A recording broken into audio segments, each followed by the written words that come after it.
Beans. I'm Chris. He is Jesse. Friends, we're going to cover a planning topic that's really important at the end of the video. But first, we're going to start with the 2-year inflation anniversary, Jesse. It was about, early mid-November of 2021 when the first iterations of inflation came out. This particular graphic is from the Wall Street Journal. It's actually early December, but it was right around Thanksgiving 2021. Thought we'd first cover 2-year market performance, November 21 until now. Yeah. The article's from December, but it's obviously covering the November month of CPI, and as it says, it was a nearly 40-year high that we experienced at that point. It got higher. Right, it did. But the 2-year numbers, so equities from November 1st to 21, and then looking at allocation funds too. So the S&P's still cumulatively negative 6.25%. That's with reinvested dividends. That's right. Yeah, and you say allocation funds, and you're not wrong in that, but diversified portfolio is what we're talking about, right? Right. And from the top, it's about 85-15. That's that aggressive fund. 60-40 is what iShares calls their growth.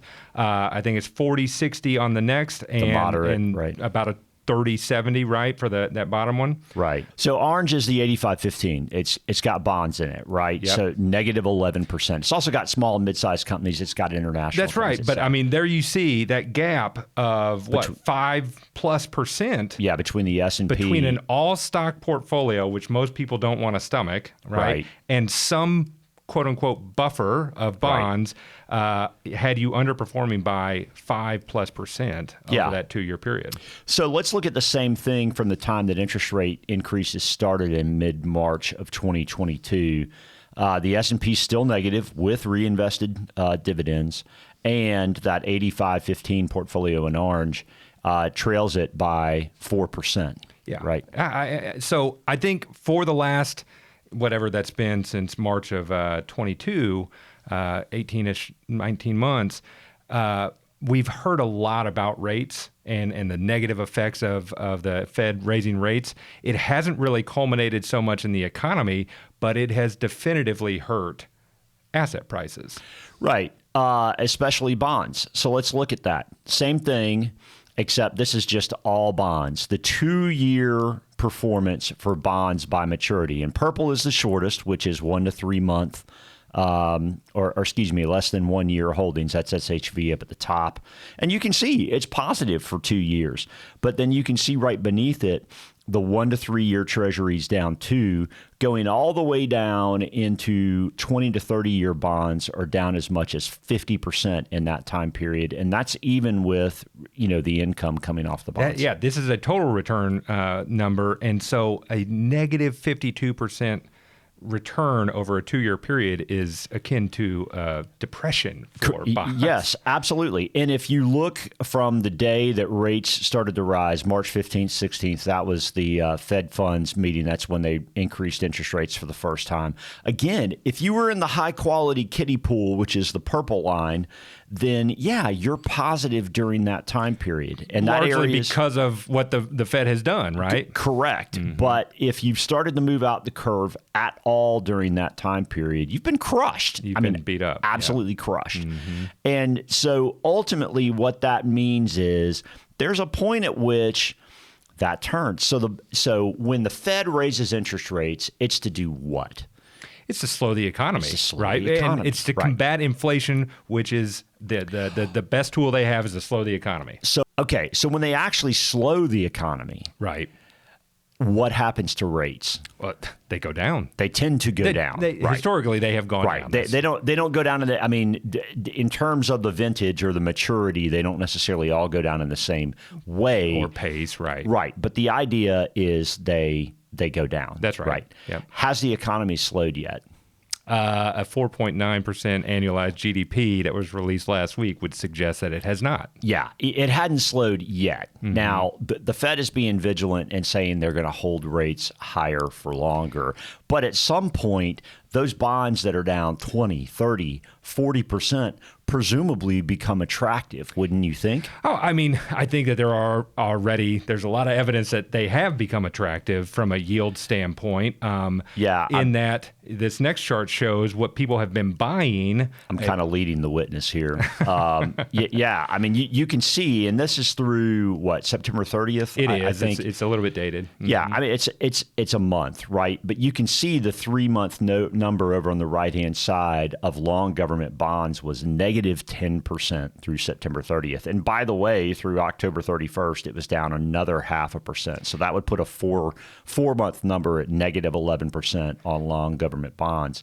But in the same time period, you have seen, what, $11 billion? Nearly $11 billion bought in. That's exactly right. And year to date, it's been nearly $40 billion, of which, to your point, there comes a time where bonds look attractive. And quite frankly, when the yield has gotten up to 4.5 or even 5 on these long-term government bonds at periods, it has looked really attractive over the last 20 years, right? Well, the long government bond piece year to date through this morning is down 12%, yeah, right? That's the thing. That's right. Yeah, and it was down 15%. It's gotten a little better in the past couple of days. But the bottom line is that rates have continued to move higher during this time period. And that's part of what has created that headwind that you saw a minute ago in those allocation portfolios.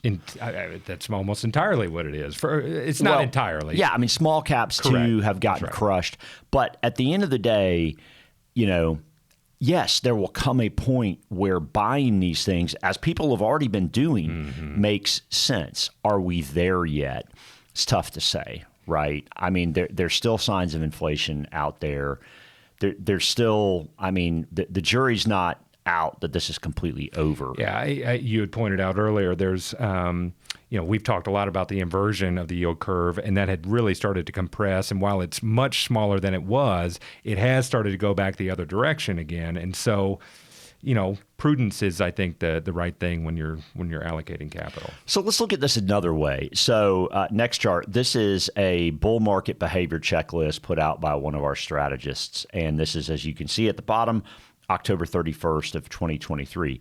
This is their list just to say, hey, are things getting better? Are things getting worse? Where are they? And this list could improve from here. Oh, absolutely. No doubt. Mm-hmm. But this is their list. This is November 2nd. This is their list from 2 days ago, right? So if this is the list from 2 days ago and 9 out of 9 would indicate bull market behavior and we're at 2 out of 9, that's still a little bit, jury's out. I would say for sure. And I think a lot of people feel that, and yet here we are. And so we've just got to pay attention to what happens next, right? So once in a while, you got to zoom out, right? Like you got to back up and look. So if you look at this entire time period since inflation's been an issue again in context for stocks, for bonds, for your asset allocation portfolio, I mean, no one just owns U.S. stocks and that's it out there. I mean, you usually own some international, small to mid-sized companies, a little bit of bonds, et cetera. I mean, you've got to look at things in aggregate and you got to zoom out once in a while, not just, hey, what's NVIDIA up year to date, but rather what's going on across the board and has gone on, because you're not just going to own one stock 999 times out of 1,000. Want to light your hair on fire. Right, exactly. So the bottom line is, if you look at things as a whole, we still got some diciness out there, and it's really important to know that ultimately we will get through this time period. But has everything come to fruition and is all, are all systems go?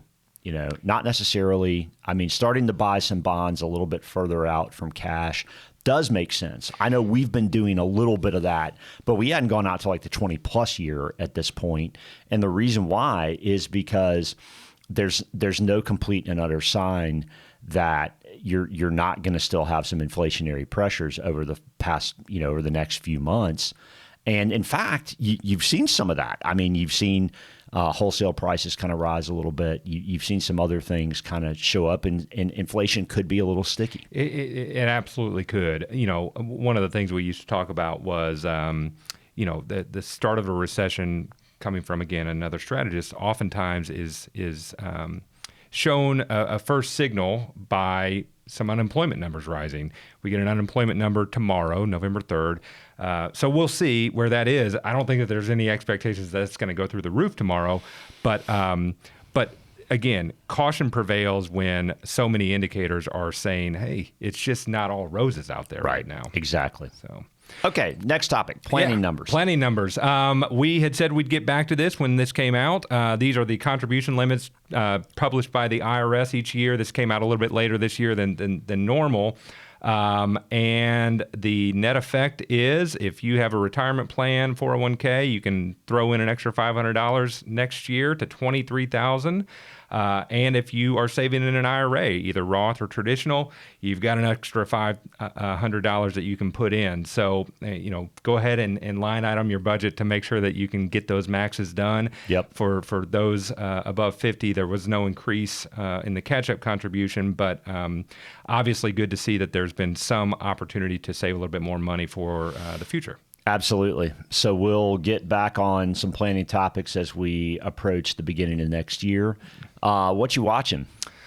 So you know well, went out to Phoenix last week and had a flight home. Cardigan is in favor of coming out of the 85-degree weather and having a little cold spell here in Greenville. But, man, I saw a documentary that I think speaks your language because I've heard you talk about Tom Petty before and saying how you missed the opportunity to see him live and you regret that. This is a great documentary. Somewhere you feel free. Tom Petty has Rick Rubin in there, who I like as a producer. Just incredible. Really a great show. I'll look forward to seeing it. Yeah. I'm sure there was no pot smoked in that. I don't think that they made that explicit. There was a lot of cigarette smoke, I can say, but they did not make that a big point. So we finished Billions. It ended in a very wholesome family way, which is not how it started. And whatever. It was good. There was a bunch of stuff that was completely they would go to jail for at the end, and they're like, "Oh, we did this. Oh, everyone wins." It's like, no, you'd go to jail for that. So we're in the midst of watching the morning show, season 3. It's a little stressful because reliving COVID and drama. I mean, I'd kind of rather have something else in my life, frankly. But check out Tom Petty then. Yeah, we'll check out Tom Petty. I'm sure Tom's pretty chill. He's very chill. It's really great. I love that album too. Wildflowers is awesome. It is. It's so good. So that's all I got. Yep. Well, listen. Thank you so much for watching. We appreciate you all checking us out, and share with a friend or a family member if you think it might be helpful to them. Hit subscribe. Send us a note. We'd love to hear from you. We'll see you next week. Thanks.